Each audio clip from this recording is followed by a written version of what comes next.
WhatsApp কি ভাই কেমন আছেন? আশা করি সবাই ভালো আছেন। আজকে তোমাক নয় একটা ভিডিও তোমাক সবাইকে স্বাগত। বর্তমান মুই যে জায়গাটা আসুন সেটা হচ্ছে গোবরাছড়ার শিব মন্দির, নাম করা শিব মন্দির। এই মন্দিরটা আজকের নয় অনেক পুরানা মন্দির। চলো তাহলে এই মন্দিরের ভিতরে ঢোকা যাক। এই মন্দিরটা আজকের নয় অনেক পুরানা মন্দির। এই মন্দিরের ইতিহাস প্রায় 320 বছর আগত এই মন্দির স্থাপিত হয়েছে। এটির কাছে জমিদার ছিল উমরায় এই মন্দিরটা স্থাপন করে। এবং এই যে তোমরা জায়গাটা দেখি লাগছেন, তোমরা এই যে জায়গাটা দেখি লাগছেন, এই জায়গাটাতে সেই জমিদারের বাড়ি আছিল ঠিক এই জায়গাটাতে। আজকে আমি সেই জায়গাটা বা সেই মন্দিরটা তুমি আসছো উমরায়। পরবর্তীকালে এই মন্দিরটা উমরায় এখানে স্থাপন করে। এই মন্দিরটাতে দেখি লাগছেন এটা চুন আরো সুরকি দিয়া এই মন্দির তৈয়ার হয়েছে। এই মন্দিরটা আজকের নয়, প্রথমে তুমি কয়া দিলুম এই মন্দিরটা অনেক পুরানা মন্দির। এই মন্দিরের এখানে দেখি লাগছেন যে প্রথমে এখানে নন্দী বাবা এখানে আছে দেখি দিচ্ছেন। এই সাইডে আমি তোমাকে দেখাম এই যেখানে যে মায়ের পূজা হয় এই জায়গাটাত। এই গাছ দেখে লাগছেন অনেক পুরানা গাছ, যাই মন্দিরটা দেখাশোনা করে আর পরিচর্যা করে তার থেকে শোনা যায় যে কোনো একটা সময় ভূমিকম্প মন্দিরটার নিচের অংশ ডাবি যায় আর উপরের অংশ ভাঙি যায় এবং মেরামত করার পাছত মন্দিরটার এই নাকান সৌন্দর্য ফুটি ওঠে। এই মন্দিরটা মুই তোমাক ভাল করিয়া দেখান। এখানে আসতে আমরা দেরি করে ফেলাছি এবং আমরা আইসার অনেক আগত পূজা হয়ে গেছে, ওই জন্য ভিতরে আমরা সন্ধ্যের পাইলুম না। এই জন্য ভিতরে খান তোমাকে আমি আর ভাল করে দেখাবার পালুম না। বাবা ভিতরে এটিখানে পূজিত হয়। আমার হিন্দু ধর্মের যে নানান দেও দেবতাগুলি আছে সগারে মূর্তি আকপাকের দেওয়ালখানত খোদাই করে থুইছে। এই মন্দিরটার ডিজাইন দেখে কিন্তু বোঝা যায় যে এই মন্দিরটা অনেক পুরানা মন্দির, কারণ সেই সময়ের যে পুরানা মন্দিরগুলো আছে সেই সময়ের যে ডিজাইনগুলো, যেমন ধলুয়াবাড়ির শিব মন্দির থেকে আরম্ভ দিনাজপুরের মন্দির এবং আরও যে পুরানা নানান মন্দিরগুলো আছে সেই মন্দিরগুলোর কিন্তু ডিজাইনটা ঠিক এই নাকানে কিন্তু অনেকটা। মন্দির পাঁচ পাক খান তোমাকে ভালো করিয়া দেখান। মন্দিরটার দেওয়ালগুলো দেখি বোঝা যাচ্ছে যে এটি কোনো সিমেন্টে কিন্তু কোনো কারুকার্য নাই, চুন আরো সুরকি দিয়া এই মন্দিরটা তৈরি করেছে। আগলা পাকের মতো পাঁচলা পাকখানো কিন্তু অনেক সুন্দর। আগলা পাকের নাকান করে পাঁচলা পাকে হয়তো খোদাই করে নেই ঠিকই, কিন্তু সিমসামের মধ্যে কিন্তু মন্দিরটার পাঁচলা পাকখানো কিন্তু অনেক সুন্দর ফুটে উঠছে। ঠিক আছে, যে জমিদার আসিল উমরে এই মন্দিরটা প্রথম এটিখানা এই জায়গাটা স্থাপন করে এবং পরবর্তীকালে এই মন্দিরের পূজা এটিখানা হয়ে আছে। এটা হচ্ছে কুয়া বা ইন্দ্রা, আমরা রাজবংশ ভাষায় যা কই কুয়া। তখনকার সময় তো আর অত্যাধুনিক কল বা এলাকার নাকার মোটর সিস্টেমের মেশিন তখন তো ছিল না জল বের করা। তখনকার মানসিগুলা কিন্তু সেই পুরানা দিনের মানসিগুলো কিন্তু এই কুয়ার ব্যবহার করছে বা এই কুয়ার জল ব্যবহার করছে। ঠিক আছে, দর্শনার্থীগুলো আসছে বা ইমরা ঠিক আছে জমিদারের যে ঠিক আছে মানসিগুলো যা যায় এখানে বাবার দর্শন করে যাচ্ছে বা পূজা করে যাচ্ছে, এগুলো কিন্তু এই কুয়ার জল ব্যবহার করেছে। মন্দিরটা এত সুন্দর করে তৈরি করছে যে আজও আজ থেকে বা আমার আরও যে প্রজন্মের পর প্রজন্ম আসবে, উমরা যখন এই মন্দিরটা দেখবে সত্যি গৌরবের বিষয় একটা। সেই সময়টা জমিদার বা মহারাজাগুলো যে কাজ করে গেছে আমাদের ধর্মীয় মন্দির বা সেই সময় স্থানগুলো যে তৈরি করছে, এটা একটা গৌরবের বিষয়।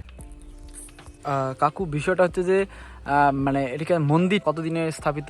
মনে করো এখানে যে মালিক আছে সেই মালিকের 5 পুরুষ হয়ে গেল, তার আগের থেকে এক জমিদার ছিল, সেই জমিদারে মন্দির তৈরি করছে। তখন থেকে আমরা জানি এই জমিদারের আমলেই এই মন্দির। এটা মন্দিরটা অনেক দূর ডাইবে গেছে, যাওয়ার ফলে এই সব টাম্বারগুলো মুছে গেছে। মন্দিরটা কি আরো ছিল? আরো হাইট ছিল আর উপরে চূড়াগুলো ভেঙে পড়ে গেছে।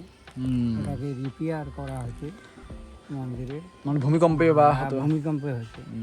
এটা 52 সালে একটা ভূমিকম্প হয়েছিল, তখন ভূমিকম্পে চূড়া টুড়া ভেঙে গেছে। তখন যে বড় ভূমিকম্পটা যে হয়েছে কুচবিহার রাজবাড়িও ভেঙেছিল সেই সময়টা। তখনকার যাদের আন্ডারে আছে তারাই এগুলা মিস্ত্রি দিয়ে ঠিকঠাক করছে। এখন এই বলয়ভূমটা হওয়াতে এখন প্রচুর লোকের ভিড় হয়, প্রায় 70-80 হাজার লোকের সমাবেশ, বিশাল মেলা হয় এখানে। সেই মেলাটা কি এখানেই হয়? মেলা এখানে হয়, এই সামনে হয়, রাস্তায় হয়, সব জায়গাতেই মেলা হয়। প্রচুর ভক্ত আছে, একেবারে শিলিগুড়ি, মাথাভাঙ্গা, কোচবিহার, জলপাইগুড়ির থেকেও আছে, এদিকে বামনহাট, চৌধুরীহাট, যারা জানে আর কি তারা আসে। এখন তো মোবাইলে সব দেখতেছে আর আসতেছে, এইটুকুই আমরা জানি আর কি।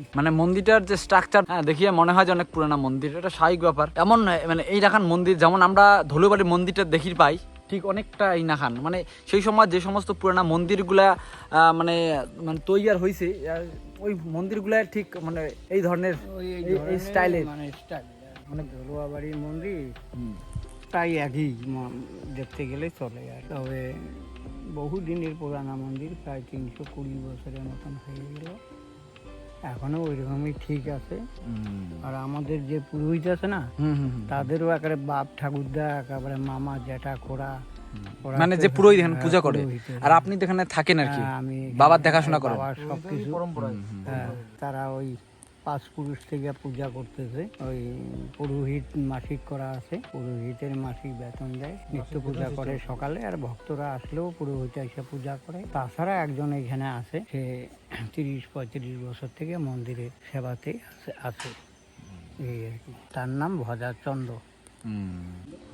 বিষয়টা হচ্ছে যে আমরা ইমেরতে থেকে শুনিলাম অনেক কথা, ইমের থেকে আমরা জানলাম বাবার এই মন্দিরটা যে সৌন্দর্য নিয়ে খাড়ে আছে, মনে হচ্ছে বোধহয় রাজ আমলের ইতিহাসের কথা কয়। বর্তমানে দিনারা দক্ষিণ পশ্চিম কোনা গোবরাছড়ার শিব মন্দির বলিয়া বিখ্যাত বাবার এই মন্দিরটা যেমন পুরানা তেমনি সৌন্দর্য নিয়ে খাড়ে আছে। ওটিকার লোকাল মানুষগুলোর থেকে শোনা যায় যে শ্রাবণ মাসে দূর দূরান্ত থেকে দর্শনার্থীর ঢল নামে। তোমরা দেখির বাবা লাগছেন এমন এই নাকান মন্দির কিন্তু খুব কম দেখা যায়, কারণ প্রায় 320 বছরের মন্দির, এটা সোজা কথা নয়, আজিকার কালকার কথা নয়, অনেক পুরাতন মন্দির। তো আসিয়া মন্দিরটা আসি খুব ভাল লাগিল, তোমাকে আমি দেখার পালুম। আশা করি তোমাকে ভিডিওটা ভাল লাগছে। দেখা পাচ্ছি নয়া ভিডিওত, চলো বস।